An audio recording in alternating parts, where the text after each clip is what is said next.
सर्वप्रथम सगळ्यांना प्रजासत्ताक दिनाच्या खूप खूप शुभेच्छा. मी उशिरा आले त्याबद्दल क्षमा, कारण बऱ्याच ठिकाणची झेंडावंदन होती आणि ज्या लोकांनी हे आयोजन करण्यासाठी एवढी मेहनत घेतली तर त्यांचं खरंच भरभरून कौतुक करायला पाहिजे.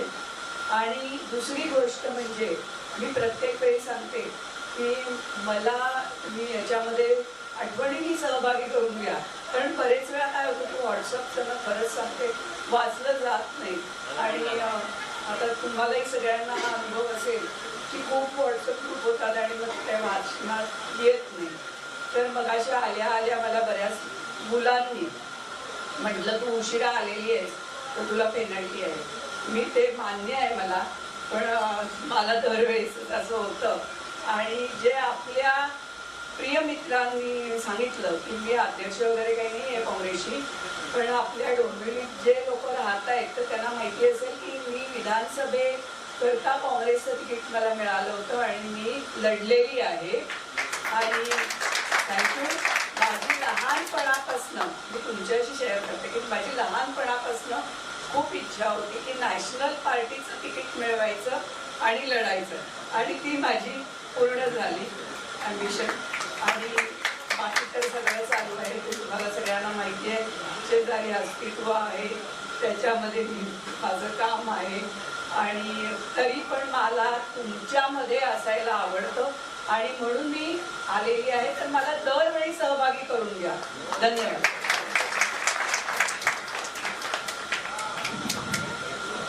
आपले याच्या पुढे पण बरेच प्रोजेक्ट्स आहेत आणि त्याच्यात आपण विद्याला न चुकता बोलवणार आहोत ते जाहीर करतो आणि जेवायला आपण निघायचं.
अरे हो, कोणी म्हणत नाहीये. आपल्याला मगाशी गिरीशनी बरीच काही टिप्स दिल्या आहेत. त्या टिप्स तुम्ही पाळल्या असतील जेवताना की नाही मला माहिती नाही.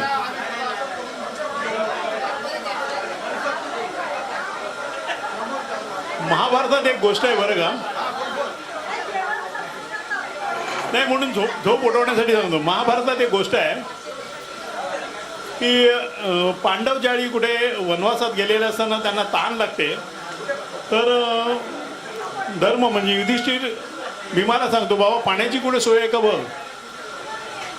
तर तो भीम जातो तिथे एका तळ्यापाशी आणि तळ्याच्या पाण्याला हात लावल्या तिथला यक्ष जो आहे त्या तळ्याचा मालक तो त्याला बेशुद्ध करून टाकतो. त्याला शोधायला अर्जुनाला पाठवतो, तोही बेशुद्ध होतो, नकुल बेशुद्ध होतो, सहदेव बेशुद्ध होतो. हे सगळं बघून युधिष्ठिर स्वतः जातो. म्हणे हे काय, ही माझे भावंड तुम्ही बेशुद्ध का करून टाकली, मला न विचारता या तळ्याला हात लावायला गेले ते म्हणून. तू कोण? म्हणे मी यक्ष, इथला मानक. मग आता तुझ्या काय अटी आहेत? तर तो म्हणतो माझ्या प्रश्नाचं जो उत्तर देईल त्याला या पाण्याला हात लावायचा हे आहे. तर त्याचा पहिला प्रश्न असा होता की माणसाला सगळ्यात मोठा लाभ कोणता? तुम्ही काही सांगू शकाल कुठचा काय लाभ असतो तो?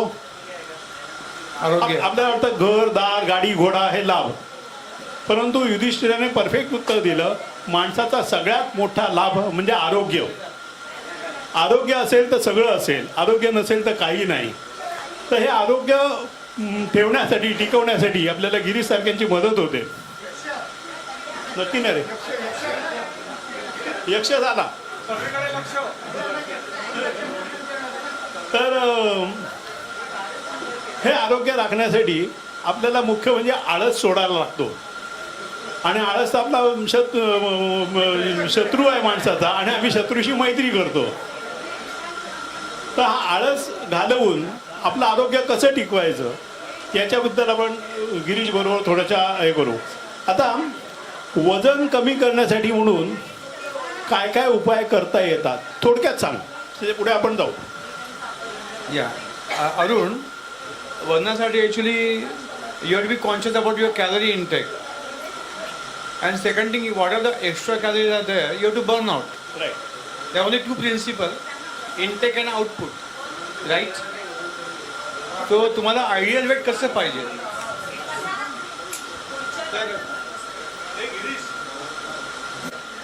BMIचं तुम्हाला फॉर्म्युला माहिती आहे. Weight in kilogram divided by metre height in metre square. The ideal BMI should be 23. Okay. For example एखाद्या माणसाची 175 उंची आहे आणि त्याला 75 वजन आहे, तर त्याचं BMI 25 आहे, लक्षात ठेवा. तर that so you have to match your BMI should be 23. आणि त्या अकॉर्डिंगली तुम्हाला वजन कमी करायला लागेल. आणि वजन कमी जेव्हा आपण करतो तेव्हा don't decrease more than 8 kg in 3 months. तुम्ही जर खूप फास्ट वजन कमी केलं तर ते ते अनारोग्य. करण्यासाठी करायचं काय नक्की? Of course your intake and output, active exercises. Exercise is must. Exercise must. एक वेळ जेवला नाही मनुष्य तरी चालेल, परंतु व्यायाम केला पाहिजे. You have to be very aerobic. आणि खाण्याच्या बाबतीत तेलकट पदार्थ खाऊ नका, गोड पदार्थ खाऊ नका वगैरे वगैरे. याचं काय नक्की म्हणजे कोलेस्ट्रॉल वाढतं म्हणे, काय नक्की असतं ते? कोलेस्ट्रॉल म्हणजे काय? ॲक्च्युली काय cholesterol, there are 2 types of cholesterol, good cholesterol and bad cholesterol. Good cholesterol त्याच्यामध्ये म्हणजे आपल्या सगळ्या बॉडीमध्ये हार्मोन्स जे आहेत त्या हार्मोन्समध्ये गुड कोलेस्ट्रॉल असतं. त्या हार्मोन्स चांगले सिक्रेट व्हायचे असतील तर गुड कोलेस्ट्रॉल फार महत्त्वाचं आहे. आणि बॅड कोलेस्ट्रॉल म्हणजे काय? LDL. गुड कोलेस्ट्रॉल म्हणजे HDL. HDL should be more than 50 to 70. and LDL should be less than 100. जेव्हा आपल्याला हार्ट अटॅक येतो तेव्हा काय होतं? होमोसिस्टीन लेवल वाढते. होमोसिस्टीन म्हणजे काय? जेव्हा बॉडीमध्ये B12, B1, B6, B12, folic acid आणि B12 अँड विटॅमिन D हे कार्डिओ प्रोटेक्टिव्ह विटॅमिन्स आहेत. जेव्हा ह्या विटॅमिनची लेवल कमी होते तेव्हा होमोसिस्टीन नावाचा एक प्रोटीन सिक्रीट होतो आपोआप. आणि तो homocysteine combines with the cholesterol, calcium, uric acid and तो it is get deposited on the vital organs, blood vessels. म्हणजे कोरोनरी ज्या ब्लॉक होतात त्या होमोसिस्टीन त्याच्यामध्ये कॅल्शियम आणि कोलेस्ट्रॉल, युरिक ॲसिड याचे क्रिस्टल्स होऊन ते आर्टरी ब्लॉक करतात. तर होमोसिस्टीन ॲक्च्युली लेवल तुम्हाला कमी करायची असेल तर तुम्हाला B12ची लेवल नॉर्मल ठेवायला पाहिजे. आता B12 लेवल चांगली आहे, त्याला कधीच ब्लॉक्स होणार नाहीत, लक्षात ठेवा. म्हणून B12चं ते महत्त्व आहे. B12चं महत्त्व ॲक्च्युली काय? जेव्हा आपल्या पोटामध्ये, आपल्या आतड्यामध्ये प्रोबायोटिक म्हणून प्रकार आहे, गुड बॅक्टेरिया. एक गुड बॅक्टेरिया दह्यामध्ये असतात, पण आजकालचं आपल्या जेवणामध्ये preservatives, process food, packet food, colouring agents हे सगळे इतकं जास्त असतात ना, आपण नॅचरल कधी खातच नाही. आपण जेव्हा फ्रीजमध्ये ठेवलेलं खातो त्यातले सगळे फक्त कॅलरीज खातो. आपण भाजी आमटी सगळे फ्रीजमध्ये ठेवतो आणि दुसऱ्या वर्षी खातो आपण, ते फक्त कॅलरीज असतात. विटॅमिन सगळे मरून जातात. ते म्हणजे फ्रीजचा वापर टाळावा असं तुझं म्हणणं आहे. You should have a fresh food, freshly cook food. उरलेलं अन्न टाकून द्यायचं आणि Yes, of दुसऱ्या दिवशी course. परत करायचं. आठवड्याभराचं काही करून ठेवायचं. डेफिनेटली प्रोसेस फूड बंद करायला लागेल. डेफिनेटली आपण हे प्रोसेस फूड जे खातो त्याच्यामुळे ते गुड बॅक्टेरिया मरतात. नाही, प्रोसेस फूड बरोबर आहे. प्रोसेस म्हणजे तू बाहेर म्हणशील चिप्स वगैरे बनवतात ते, पण घरच्या घरी जे प्रोसेस करून बनवलं असतं आमटी भाजी अमुक तमुक, ते सुद्धा किती उशिरापर्यंत खाऊन चाललं. आज खाल्लं, आज बनवलेलं उद्या आता जेवण रात्री खाऊ शकतो, but not more than 24 hours. आणि ते डिगेला काहीतरी तुला विचारायचं आहे. नमस्कार. प्रथम मी सांगतो, आपली 70ची बॅच, मी शाळेत म्हणजे शेवटचं वर्ष आपलं ज्यावेळेला झालं त्यावेळेला माझं सेंटर पण मी बदललं होतं. मी दादरला गेलो आणि दादरनंतर माझं कॉलेज वगैरे भगुबाईला होतो मी, तर त्याच्यामुळे माझं नंतर दादरला गेलो. त्याच्यानंतर मग मी 81ला लग्न झालं, वाशीला शिफ्ट झालो. तर माझा या डोंबिवलीकर म्हणजे आपले जे आता तुम्ही सगळे जे आहात, टोटली संपर्क तुटला होता. म्हणजे काही कोणाशी कॉन्टॅक्ट नाही, काय नाही. फक्त मला एकच माझा मित्र राहिला होता, तो कुंजीर. तो पण पुण्याला शिफ्ट झाला आहे. तर मी कधी डोंबिवलीमध्ये आलो तर त्या कुंजीर आणि मी फिरायचो डोंबिवलीमध्ये. आणि तो रसवाला जो आहे त्याच्याकडे एक ग्लास तो आम्हाला फुकट द्यायचा, कारण तो रसवाला त्याच्या गावचा होता. तर अशा रीतीने हे झालं. आणि नंतर एक दिवस अचानक मला माझ्या भावाचा फोन आला आहे, अरे तू उमेश देशमुखला ओळखतो का? आणि म्हटलं अरे उमेश, तो म्हटलं थांब जरा बोल. तर उमेश एवढा वेळा झाला ना, मला बोलतो उद्या नेक्स्ट वीकला तू येऊन मला भेट. तर माझा ब्रह्मांड ठाण्याला राहतो, त्याच्याकडे मी गेलो. उमेश मला त्यांनी सांगितलं की मी येणार तुला भेटायला. आणि उमेश मला भेटला, कडकडून मिठी मारली. आणि केवळ उमेशमुळे मला हा माझा परिवार मिळाला.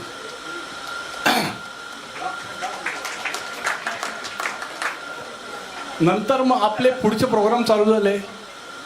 कोण कोण आहेत सगळ्यांचे आता चेहरे नावं आठवायला सुरुवात केली. मग नंतर आपले हे जे ॲक्टिव्ह सगळे मेंबर आहेत त्यांनी ती लिस्ट तयार केली. मग हा इकडे आहे, तो तिकडे आहे. त्या लिस्टमध्ये कळलं नंबर, टेलिफोन नंबर आणि कोण कुठे राहतं. तर त्याच्यामध्ये मला गिरीश कुलकर्णीचा रेफरन्स मिळाला. नंतर अंजली आमच्या इथे कोपरखाण्याला, त्याच्यानंतर सुलभा सुरते. तर आम्ही हे सगळे नवी मुंबईकर आम्ही एकत्र आलो. सुरेखा अमृते म्हणजे आता की पटवर्धन, ती नवी मुंबई. मग आम्ही सगळ्यांशी एकमेकाला कॉन्टॅक्ट करायला सुरुवात केली. आणि नंतर गिरीशचा आणि आमचा एवढा संबंध वाढला आहे, तुम्हाला खरं सांगतो. आम्ही फार लकी आहोत की आम्हाला जवळच एक सुंदर डॉक्टर आमचा केअर करणारा मिळाला आहे. खरं सांगायचं होतं, मी मगाशी एकदा सांगत होतो, माझ्या सासूबाई खूप बेडरिटन झाल्या होत्या. म्हणजे त्यांना ते बेडवरून उठू शकत नव्हत्या. गिरीशसारखा डॉक्टर, मी त्याला फक्त फोन केला, अरे माझ्या ना सासूबाईंचा असा असा प्रॉब्लेम झालेला आहे. तर गिरीश ठीक आहे मी येतो.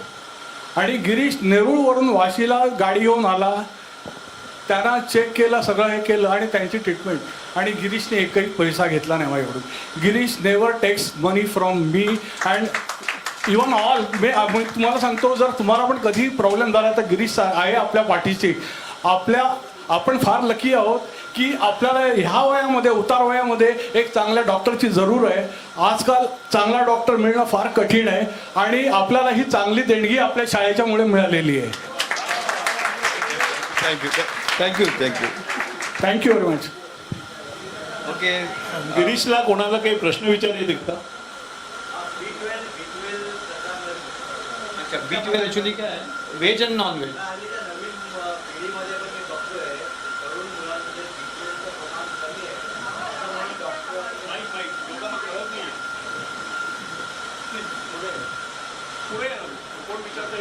हल्लीच्या नवीन पिढीचे मी प्रॉब्लेम बघितले काय काहीचे, तर B12चं प्रमाण कमी आहे म्हणून सांगतात त्यांना. मग ते जिमला जा किंवा त्यांचे डाएट कंट्रोल करा, मग ते करा. फार लेंदी प्रोसेस आहे त्या जिममध्ये, आणखी त्यांना वेळ करतात. त्या तरुण पिढींना जिममध्ये जे आहे त्यांची काहीतरी वेगळा डाएट सांगतात आणि त्यांनी ॲडव्हर्स इफेक्ट पण होऊ शकतात. तर just throw light on that. नवीन पिढी, जुनी पिढी सगळ्यांना ॲक्च्युली काय सध्या जीवनशैली हा खूप महत्त्वाचा भाग आहे. ॲक्च्युली आपण ही पोरं, लहान पोरं, त्यांना मोकळी मैदानं नसतात, ते बाहेर खेळायला जात नाहीत, त्यांना अपॉर्च्युनिटी खूप कमी मिळते. सूर्यप्रकाश पडत नाही अंगावर त्यांच्या. खाण्यापिण्याचं हे सकाळी उठल्यापासून मोबाईलवर असतात.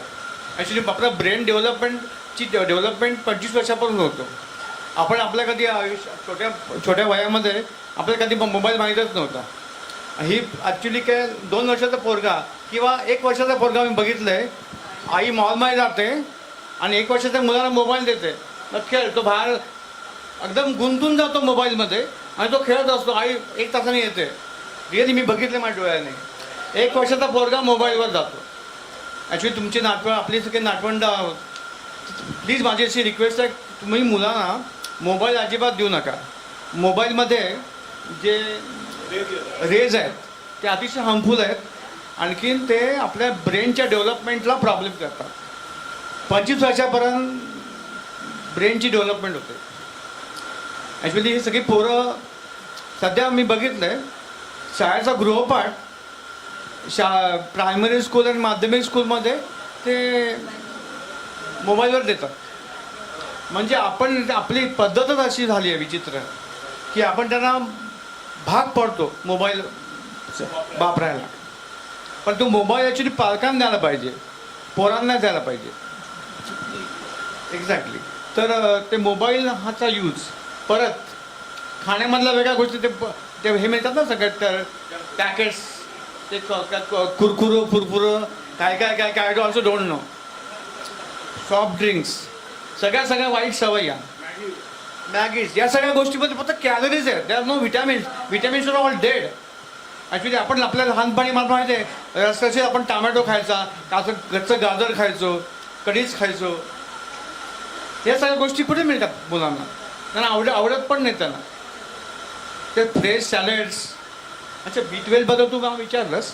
B12चे 2 सोर्सेस असतात, व्हेज अँड नॉनव्हेज. सगळ्या नॉनव्हेज सोर्समध्ये B12 असतं. पण ते B12 जे आपण खातो ते चिकन जे आणतो ती फ्रोझन चिकन असतं.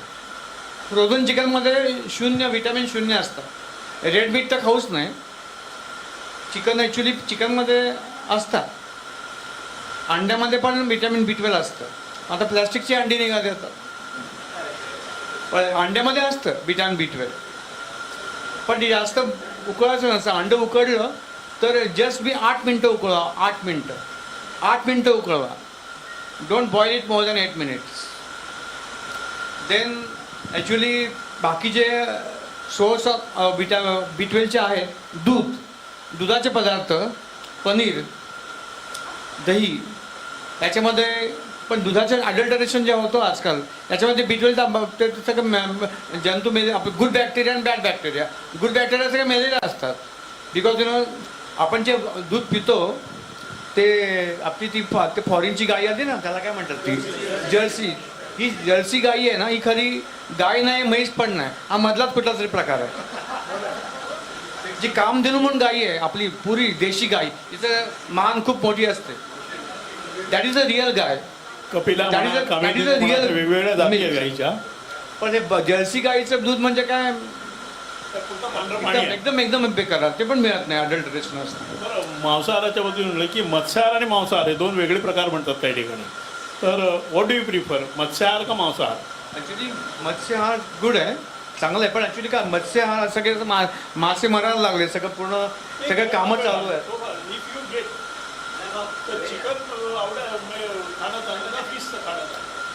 दोन्ही फ्रेश चिकन चांगली, फ्रेश फिश चांगलं. पण फ्रेश फिशमध्ये मी सांगतो तुम्हाला, तळ्यामध्ये जे गोड पाणी आणि सी फिश आणि स्वीट फिश. ॲक्च्युली जे तळ्यामध्ये फिश आहे ना, ते तळ्यामधलं पाणी आजकाल सगळं पॉल्युटेड असतं. त्यात सगळं माणसं सगळं वाट लावतात, त्यात हे पण सोडतात, केमिकल टाकतात, बाकी सगळं हे गोष्टी करतात. त्याच्यामध्ये पोल्युशन असतं. त्याच्यामुळे काय, जे वाहतं पाणी आहे त्यातलं फिश चांगलं आहे मी तर म्हणतो. तळ्यामधलं त्यात मर्क्युरी पॉइझनिंग असतं, लेड पॉइझनिंग असतं. लोक सगळे त्यात सगळे घाण करतात. थोडक्यात म्हणजे ॲडल्ट्रेशन जे चाललेलं आहे, म्हणजे नैसर्गिक याच्यात ॲडल्ट्रेशन म्हणा किंवा फूडमध्ये ॲडल्ट्रेशन, त्या ॲडल्ट्रेशनमुळे लोकांची तब्येत बिघडत चालली. एक्झॅक्टली. त्याच्यामुळे soybean also one good source of vitamin B12. Then आपलं कुठलं हे कुठल्याची छत्री असते ती कुठलं, mushroom. Sorry, mushroom also very good कुकुरमुत्ता म्हणतात. Mushroom also very good source of vitamin B12. पण दूध ऑल्सो व्हेरी गुड सोर्स. पण दूध बघायला आवडत नाही. त्या तुम्हाला हे सांगतो तुम्हाला मी, दुधाचं पातेलं असतं त्याच्यामध्ये तुम्ही कणिक भिजवा किंवा दुधाचे पाते हे घेऊन त्याच्यामध्ये भात करा की त्याच्यामध्ये त्या अशा प्रकारे तुम्ही त्यांना दूध आवडत नाही काय काय लोकांना.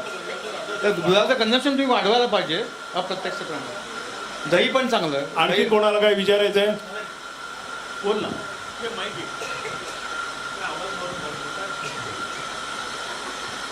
आयुर्वेदिक डॉक्टर सांगतात, आयुर्वेदिक वैद्य सांगतात की साजूक तूप दररोज 2 चमचे खा, आणि ॲलोपॅथिक डॉक्टर बिलकुल तूप खायचं नाही.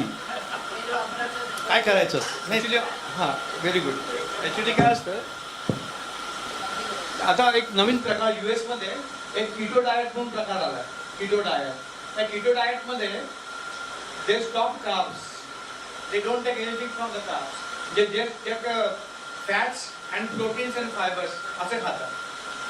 अच्छा, हे आपलं अकॉर्डिंग टू आयुर्वेदामध्ये त्याच्यामध्ये ॲक्च्युली तूप पूर्वी आपण खायचो, तर चांगलं मिळायचं पण आता तसं हायड्रेटेशन असतं तुपामध्ये. तुपामध्ये ओमेगा-3 ओमेगा-6 असतं, पण आपण पूर्वीसारखं काही ऍक्टिव्हिटी काय थांबले ना आपल्या. त्याचं तुपामध्ये सुद्धा म्हशीच्या दुधाचं तूप आणि गाईच्या दुधाचं तूप हा अंतर हे आहे, आणि आयुर्वेदाला अपेक्षा आहे गाईच्या दुधाचं तूप. पण ऍक्च्युली दोन ऍक्टिव्हिटीज, फिजिकल ऍक्टिव्हिटीज तुम्ही ते जाळलं पाहिजे, फॅट जाळलं पाहिजे. तुम्ही जर प्रॉपर ऍक्टिव्हिटी केल्या तर ठीक आहे, बरोबर आहे, यू कॅन टेक तूपच.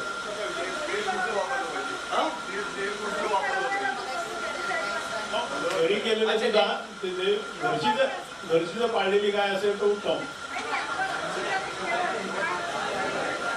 ऍक्च्युली ऐका ना, तुपामध्ये एक चमचा तुपामध्ये 200 कॅलरीज आहेत. You have to take calories in account. हे तुपाचं खा, पण तेवढीच मेहनत करा. या you have to burn the calories. अच्छा, तुला विचार कुठलं ऑइल वापरायचं?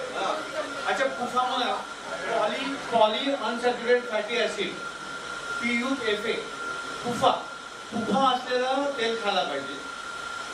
आपण जे खातो डालडा किंवा कुठलं पाम ऑइल, याच्यामध्ये सॅच्युरेटेड फॅटी ऍसिड असतात. पॉली अनसॅच्युरेटेड फॅटी ऍसिड हे जे काय त्याच्यामध्ये असतं ते खायला पाहिजे. ते फक्त बिंदू घाण्याचं तेल. पण राईचं तेल, करडईचं तेल, rice bran oil, soybean oil ते चालेल, पण ते पण 1/2 kg पर पर्सन पर मंथ. त्याला पण सगळं काही प्रमाणात. थोडक्यात गिरीचं म्हणणं आहे, सर्व काही प्रमाणात. व्यायामाचा सुद्धा अतिरेक उपयोगाचा नाही, खाण्याचाही अतिरेक उपयोगाचा नाही, उपोषणाचाही अति उपयोगाचा नाही. सगळं काही प्रमाणात लागलं तर तुमचं आरोग्य छान राहू शकतं. बॅक पेन किंवा any pain in joints, yoga आणि proper physiotherapy is very very important. आता तुम्हाला मी एक योगा दाखवतो. Everybody actually suffering from the cervical spondylosis. Cervical स्पॉन्डिलोसिसमध्ये काय होतं, जो मणके जे असतात त्याच्यामध्ये एक छोटंसं डिस्क असतं. ते डिस्क इथे ऍब्सॉर्ब शॉक ऍब्सॉर्बर असतं त्याच्यामध्ये, आणि ते दोन मणक्यांच्या मागे गादी असते छोटीशी. आता ती जाळीची आहे ना, सेम जाळी तुमच्या ह्याच्यामध्ये पण असते, नी जॉईंट मध्ये. ते मिनिस्कस म्हणतो ते जाळीच असते. प्रत्येक जॉईंट मध्ये छोटे हे असतात, एक अशी कार्टिलेज कुशन असते. आता ही cartilage cushion in the absence of vitamin D. Vitamin D काय करतं? Vitamin D when you are having a proper vitamin D level, that absorb the calcium from the calcium and magnesium absorb करतो. तर vitamin D कमी असेल तर calcium absorption होणार असतात. तुम्ही किती कॅल्शियम खाल्लं. आणि अजून एक पण सांगतो, जेव्हा आपण कॅल्शियमच्या गोळ्या खातो तेव्हा तुम्हाला सकाळी मॉर्निंग वॉक करायला पाहिजे. तर तुम्ही आता कॅल्शियमची गोळी खाल्ली, सकाळी मॉर्निंग वॉक केलं नाही तर तुम्ही इकडनं खाली गोळी खाल्लं पडणार. You have to do lot of exercise. Exercise केलं तर तुम्ही कॅल्शियम ऍब्सॉर्ब होणार, लक्षात ठेवा. आणि कॅल्शियम खाताना बऱ्याच वेळा कॅल्शियम किडनी स्टोन्स होतात.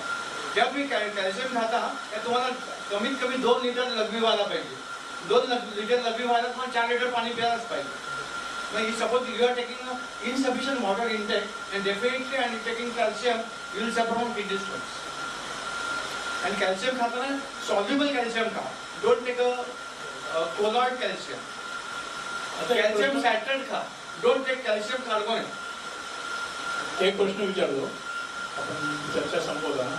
एक नवीन वेगीज म्हणून एक प्रकार आलेला आहे ज्यात ते milk also is known as animal product, त्यामुळे that also should be avoided असं काही एक ट्रेंड आहे. तर can you throw some light on that?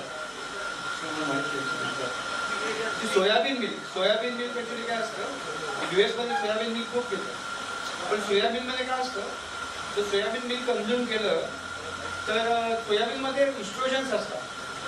Cars in many cases of males, they develop a gynecomastia. Gynecomastia means what? Mammary gland मोठे होतात. It's the action of soybean. तर soybean जास्त तुम्ही खाऊ नका. इव्हन बायकांना पण सोयाबीन खाल्लं ना, CA ब्रेस्ट आणि CA ओव्हरी होतं.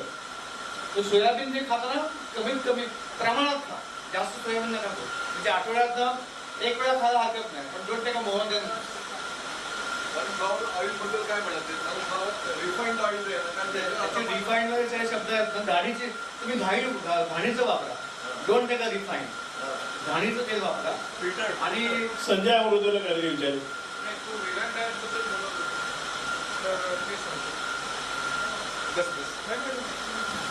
वेगन डाएट US मध्ये भयंकर पॉप्युलर आहे.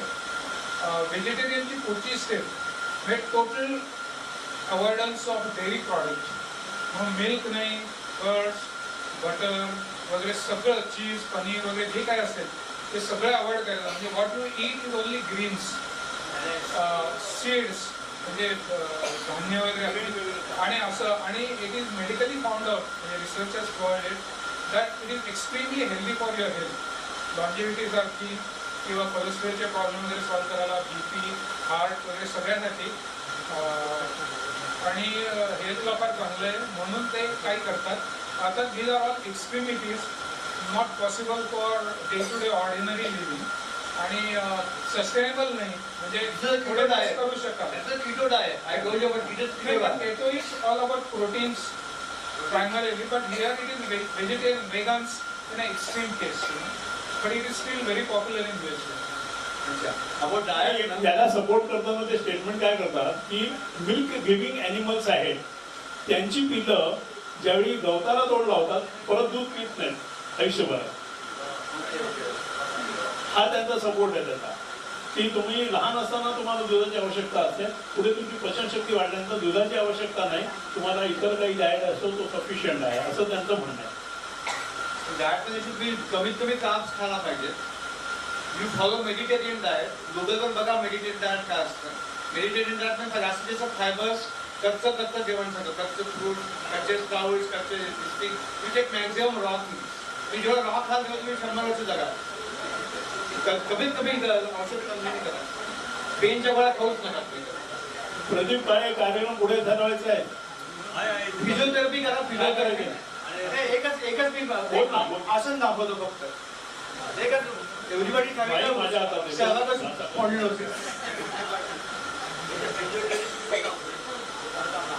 ही आमची योग मुद्रा आहे. योग मुद्रा याच्यामध्ये काय होतं, सर्वांगच वर्टिब्रिज आहेत ना, ते बिकॉज ऑफ ते डिस्क झिजल्यामुळे ते बसतात एकमेकांना, आणि त्याच्यात जाऊन ह्याच्यामधनं नर्व्स बाहेर पडतात.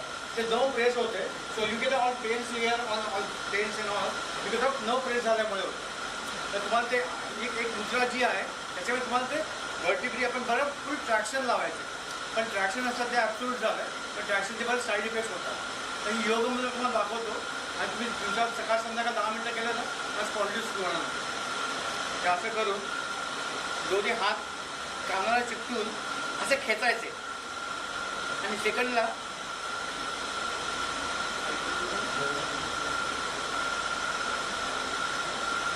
त्याच्यामध्ये डोळे बघायचे एक रेषेमध्ये. असं नाही करायचं. साधा हात खेचा आणि असं बघा. तुम्हाला पूर्ण असं ट्रॅक्शन वाटेल. तो हा गॅप टाकले, गॅप कानाला चिकटवायचे, हात कानाला चिकटवायचे, असे हे करून खेचा आणि असं करू. 10 मिनिटं फ्रोझन शोल्डरला तुम्ही फक्त फिजिओथेरपी करा. माझ्या दवाखान्यात तुम्ही या, लेझर देईल, फुकट लेझर देईल. बाहेर 500 रुपये सिटिंग घेतात. किती तरी घ्यावं लागतील त्या. 10 सिटिंग बंद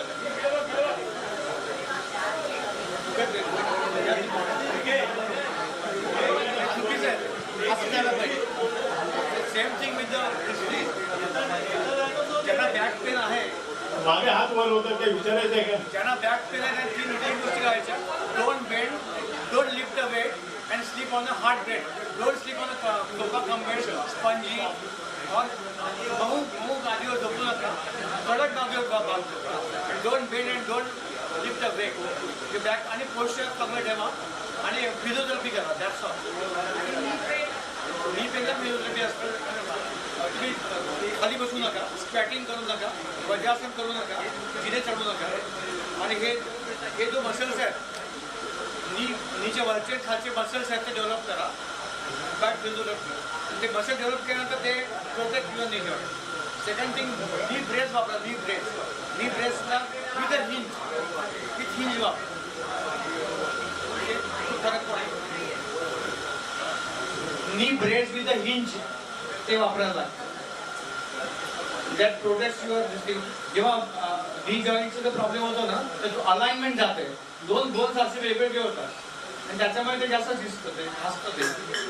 ते अलाइनमेंट गेली का तुम्हाला प्रॉपर काळजी घ्यायलाच पाहिजे. पण अलाइनमेंट आता 4थी स्टेज आली. First 2 stages are correctable by medicines. त्याच्या मला सुधीमध्ये बोलला, मला MRI केलं काय बोलत नाही doctor. Actually MRI why we do, we stage the illness, we stage you are. First 2 stages there are treatment, medical treatment.